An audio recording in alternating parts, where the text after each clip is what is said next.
শপথ করছি যে এই দেশে যত আন্দোলনই হোক এটা কোনো সময় 1971-কে অতিক্রম করতে পারে না।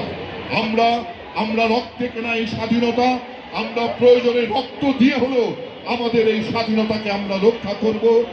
এই যে স্বরচিত ইতিহাস, যার বানানো ইতিহাস, এই ইতিহাসে বৃদ্ধাঙ্গুলি দেখিয়ে আমরা যে রক্তে কেনা স্বাধীনতা, যে মুক্তিযুদ্ধ করেছি, সেই স্বাধীনতার সূর্যকে অবশ্যই সমুন্নত রাখবো, এই প্রতিজ্ঞা জানিয়ে সবাইকে ধন্যবাদ জানিয়ে আবারও আমাদের অনুষ্ঠানে অংশগ্রহণের অনুরোধ করব।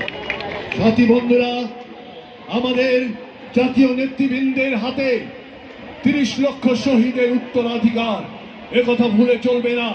তাই আমি স্বাধীনতা পক্ষের প্রতিটি রাজনৈতিক দলকে একত্রিত হওয়ার আহ্বান জানাচ্ছি এবং আমাদের মুক্তিযুদ্ধের চেতনাকে সমুন্নত রাখার জন্য তাদেরকে একত্রিত হয়ে